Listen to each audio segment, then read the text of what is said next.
দুর্গাপুজোর চাঁদা নিয়ে রাজ্যের মুখ্যমন্ত্রীর কড়া হুঁশিয়ারির পরেও চাঁদার জুলুম শুরু হয়ে গেছে। আমতলী থানার অন্তর্গত শেকেরকোট ঐকতান সংঘের কতিপয় সদস্যের বিরুদ্ধে এই অভিযোগ আনলেন শ্রমিকরা। 2 লক্ষ টাকা দিতে অস্বীকার করায় তাদেরকে মারধর করে তাদের কাছ থেকে 30 থেকে 40 হাজার টাকা এবং মোবাইল ছিনিয়ে নিয়ে যায়, এমনটাই অভিযোগ। আমতলী থানার অন্তর্গত শেকেরকোট ঐকতান সংঘ ক্লাব প্রতি বছর ঘটা করে দুর্গাপুজোর আয়োজন করে আসছে, আর এই বছরও তার ব্যতিক্রম হচ্ছে না। অভিযোগ, ঐকতান সংঘ ক্লাব বিধানসভা এলাকার সবচেয়ে সেরা পুজোর পরিচয় পেতে চাঁদার জুলুম চরম আকারে শুরু করেছে। জানা গেছে, শেকেরকোট এলাকায় DWS এর অধীনে বাড়ি বাড়ি পানীয় জল পৌঁছানোর কাজে শ্রমিকরা ওই এলাকায় একটি বাড়িতে থেকে প্রতিদিন মানুষের বাড়ি ঘরে জল পৌঁছে দেওয়ার কাজ করছে। সেই খবর পেয়ে ক্লাব সদস্যরা শ্রমিকদের কাছ থেকে তাদের ক্লাবের পূজার চাঁদা বাজ 2 লক্ষ টাকা দাবি করে। তবে তারা 2 লক্ষ টাকা দিতে অস্বীকার করায় তাদেরকে মারধর করে তাদের কাছে থাকা 30 থেকে 40 হাজার টাকা এবং মোবাইল ছিনিয়ে নিয়ে যায়, এমনটাই অভিযোগ উঠে এসেছে শ্রমিকদের তরফ থেকে।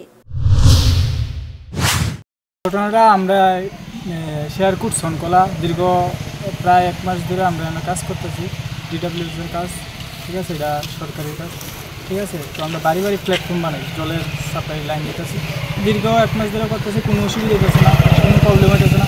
হঠাৎ করে সেটা ঐকতান ক্লাবের তারা অনেকজন মিললা, প্রায় 30-40 জন, হঠাৎ করে একদিন এসে আমরা এই গত বৃহস্পতিবারে এসে আমরা কোনো কথা নাই বাকি নাই, হ্যাঁ, তারা 2 লাখ টাকা দাবি করছে।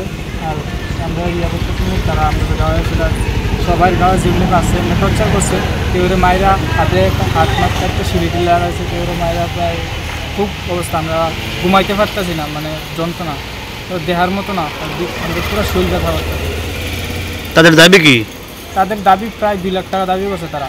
এরপরে দিয়া মায়েরা সেটা হাতে পকেটে যা টাকা আসিল, আমরা পকেটে যা পাইছে লয়ে গেছে, মোবাইল টোবাইল লয়ে গেছে। তারপরে এদিনকে আমরা পেমেন্ট পাইছিলাম, ঠিক আছে, রাত্রিবেলা পেমেন্ট করতাম হলে তারা সবাই, তো প্রায় 30 হাজার টাকার মতো আসিল ব্যাগের মধ্যে, সব কিছু লয়ে গেছে।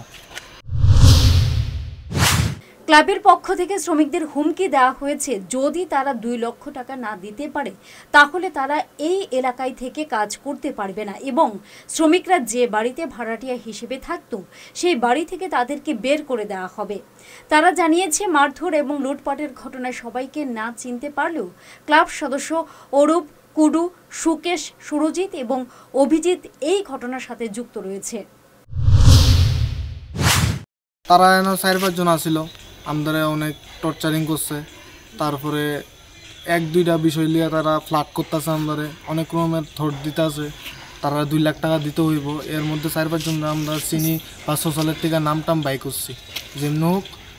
একজনের নাম হচ্ছে অরূপ ঘোষ, একজনের নাম সুরজিৎ ঘোষ, আরেকজনের ডাক নাম কুডু, আরেকজনের সুকেশ, অভিজিৎ, এমন তার একটা। মঙ্গলবার শ্রমিকরা এই ঘটনার বিস্তারিত তথ্য তুলে ধরেন। গত কিছুদিন আগে মুখ্যমন্ত্রী অধ্যাপক ডাক্তার মানিক সাহা এক বিবৃতিতে জানিয়েছেন, যারা পূজার চাঁদা নিয়ে জুলুম করবে তাদের বিরুদ্ধে প্রশাসনের পক্ষ থেকে কড়া ব্যবস্থা গ্রহণ করা হবে।